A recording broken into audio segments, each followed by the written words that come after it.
सुमित जी, अब Trump NATO से बेहद नाराज नजर आ रहे हैं। पहले तो ट्रंप ने खुद ही दावे किए कि अमेरिका अकेला ही काफी है, वो सब कुछ कर लेगा, लेकिन अब नेटो से मदद की उम्मीद भी जता रहे हैं। देखिए, ये जो नेटो वाला प्रकरण है ये बहुत पुराना खेल चल रहा है और जो हम एमएच1 पे डिस्कस करते आ रहे हैं। देखिए, ट्रम्प का मतलब है कि नेटो लड़ने को तैयार नहीं है, नेटो पैसे नहीं दे रहा और वो यूरोप की जो अमेरिकी जेलेंस्की और यूक्रेन वाली लड़ाई है इससे निकलना चाहते हैं। हर बार वो कहते हैं भैया नेटो को देख लो, तुम्हें क्या करना है, नेटो अगर टूटेगा मुझे कोई फर्क नहीं पड़ता, अमेरिका नेटो से निकलेगा मुझे कोई फर्क नहीं पड़ता, तुम 5% नहीं देते मुझे कोई फर्क नहीं पड़ता। देखिए, अब ट्रंप ने नेटो वालों को कटघरे में खड़ा कर दिया। कैसे? नेटो का ही पार्टनर है स्वीडन। अब स्वीडन ने तो ये बनाई का, ये स्वीडन नहीं, सॉरी, क्या कहते हैं इनको, नेटो का पार्टनर है, मैं कंट्री का नाम मेरे दिमाग से निकल रहा जी। है। जो नेटो का एक पार्टनर है उसने ट्रंप का लैंडिंग मना कर दी। उसने कहा जी आप हमारे लैंडिंग नहीं, स्पेन स्पेन ने लैंडिंग मना कर दी, आप हमारे एयरपोर्ट यूज नहीं करोगे। दूसरा पार्टनर है फ्रांस, जो 19-20 की बातें कर रहा है। वैसे फ्रांस ने कंफर्म किया कि मैं 10 शिप भेज रहा हूं। अब तीसरा पार्टनर है यूके। केयर स्टामर को बोला था भाई एयरक्राफ्ट कैरियर भेज दूं, कह रहा नहीं जी अभी हम नहीं भेज सकते, ये है वो है इधर है उधर है। अब वो कह रहे कि अब मैं भेजने को तैयार हूं। ट्रंप ने कहा भैया अब तो हम युद्ध जीत गया, बेच के क्या करोगे, अब आप भेज क्यों रहे हो? देखिए, इटली आगे पीछे की बातें करता। ट्रंप का मानना भाई अगर नेटो का युद्ध, अगर आप अमेरिका के युद्ध को नेटो का युद्ध नहीं मानते तो मैं कल को आप पे युद्ध होगा तो मैं क्यों मदद करने आऊं? भाई आपको पुतिन से पंगे लेने थे, आपने पुतिन से युद्ध छेड़ दिया, तो तब तो आप कहते हो अमेरिकन इंटेलिजेंस को दो, अमेरिकन हथियार दो, अमेरिकन चीजों को दो। बट आज जब अमेरिका का युद्ध है, जब अमेरिका युद्ध कर रहा तो नेटो क्यों भाग रहा है? अब जैसे स्ट्रेट ऑफ हॉर्मोज की बात करें, स्ट्रेट ऑफ हॉर्मोज से आपको तेल चाहिए, आपको एनर्जी चाहिए, आपको व्यापार करना, पर आप अपने जहाज भेजने को तैयार नहीं हो। भाई मतलब आपने क्या सोचा कि अमेरिका आपके लिए मरने के लिए पैदा हुआ, आपके लिए मरता रहे?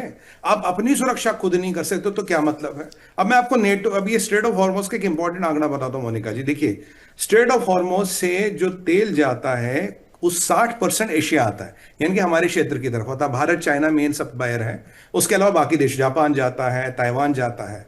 अब जो अमेरिका के एनर्जी सेक्रेटरी है वो कह रहे हैं कि सर एक बात बताइए, 60% तेल वहां जाता है, 6% तेल ही वेस्टर्न हेमिस्फेयर में आता है, बाकी यूरोप जाता है। वेस्टर्न हेमिस्फेयर यानी कि अमेरिका इत्यादि की तरफ, बाकी यूरोप जाता है। तो भैया अगर मेरे यहाँ टोटल वेस्टर्न हेमिस्फेयर में 6% तेल आ रहा है तो हमारी काहे को सरदर्दी होगी स्ट्रेट ऑफ हॉर्मोज खोलने की? तो नेटो को जाता है, एशिया को जाता है, वो खोले। देखिए, भारत का टैंकर निकलना था, भारत ने अपने शिप भेज दिए, भारत ने अपना टेयर सिक्योर कर लिया। अगर चाइना को तेल चाहिए तो चाइना शिप क्यों नहीं भेजता भाई?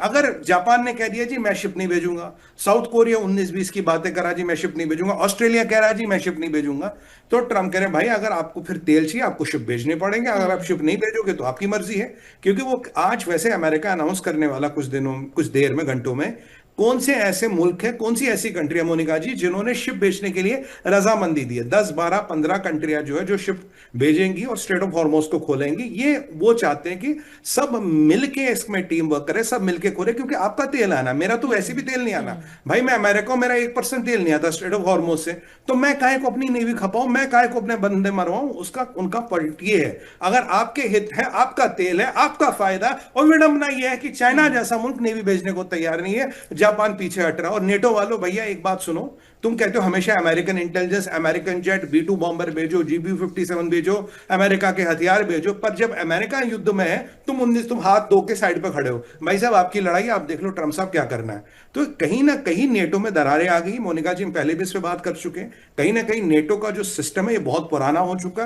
कहीं ना कहीं मेरा बिल्कुल मानना है नेटो वर्ल्ड वॉर 2 के बाद बना था, उसका दुनिया और आज की दुनिया में आसमान जमीन का फर्क बढ़ गया, थ्रेट्स बदल गए, चेंजेस बदल गए, थ्रेट परसेप्शन बदल गया, समीकरण बदल गए। ये नेटो वही का वही उन्हीं सिद्धांतों पे कैसे चल सकता है? ये नेटो और यूएनएससी जो हमारा यूनाइटेड नेशंस का सिक्योरिटी काउंसिल, ये भी उस जमाने में अटका पड़ा, नेटो भी उस जमाने में अटका पड़ा है। यानी कि ये दो ऐसी बॉडी है जो 75-80 साल पुराने समय में फंसे पड़े, और इनको ये भ्रम है कि शायद दुनिया वैसे ही चल रही है। दुनिया वैसे नहीं चल रही है। यूरोप वालों को उठना पड़ेगा, लड़ना सीखना पड़ेगा, अन्यथा फिर जो प्रभु की इच्छा। जी।